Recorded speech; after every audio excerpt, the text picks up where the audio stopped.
এর মধ্যে আমার আল্লাহ রাব্বুল আলামিন বলতেছেন ইয়া আইয়ুহাল্লাযীনা আমানু লা তারফাউ আসওয়াতাকুম ফাওকা সাউতিন নবী।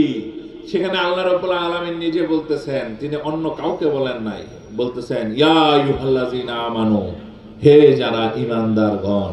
ঈমানদারদেরকে উদ্দেশ্য করে বলতেছেন, ঈমানদারদেরকে উদ্দেশ্য করে বলতেছেন যে হে যারা ঈমান আনয়ন করেছো, লা তারফাউ আসওয়াতাকুম, যে তোমাদের যে কণ্ঠস্বর, সেই কণ্ঠস্বর যেন আমার দয়াল নবীর কণ্ঠস্বরের উপরে চলে না যায়। বলেন সুবহানাল্লাহ।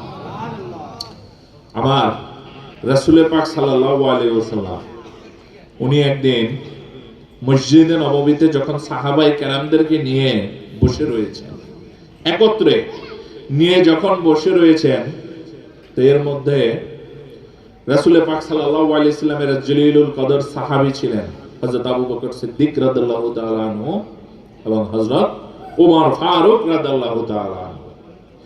জলিলুল কদর সাহাবী ছিলেন।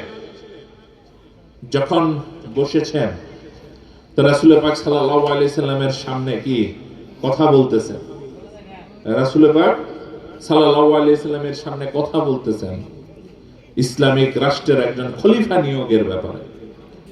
তো যখন কথা বলতেছেন, কথা বলতে বলতে একটা পর্যায়ে ওনাদের ডিসিশন নেওয়ার জন্য ওনাদের দুইজনের যে কথোপকথন, এই কথোপকথনের যে আওয়াজটা, আওয়াজের ধ্বনিটা একটু বেড়ে গেছে। বেড়ে আমার রাসূল পাক সাল্লাল্লাহু আলাইহি সাল্লামের যে আওয়াজের ধ্বনি, সেই আওয়াজের ধ্বনির উপরে চলে গেছে। সাথে সাথে আমার আল্লাহ রাব্বুল আলামিন সূরা হুজরাতের 7 আয়াত নাজিল করে দিলেন। বলেন সুবহানাল্লাহ।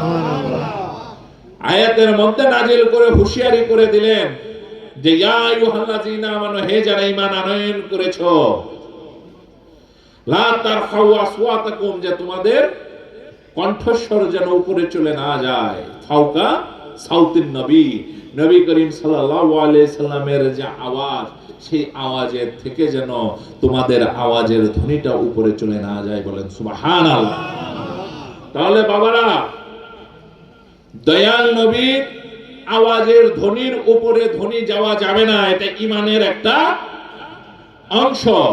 তাহলে সামান্য আওয়াজের ধ্বনি উঁচা হওয়ার সাথে সাথে যদি আল্লাহ রাব্বুল আলামিনের দরবার থেকে হুঁশিয়ারি সংকেত আসে, তাহলে বাবারা আমার দয়াল নবীর নাম নেওয়ার সময়, আমার দয়াল নবীর নাম উচ্চারণ করার সময় আমাদের হাজারবার কি চিন্তা করতে হবে, যাতে তার নাম উচ্চারণ করার সাথে আমাদের যাতে কোনো ধরনের ভুল এবং বেয়াদবি না হয়। বলেন সুবহানাল্লাহ। তাহলে কি অতিবয়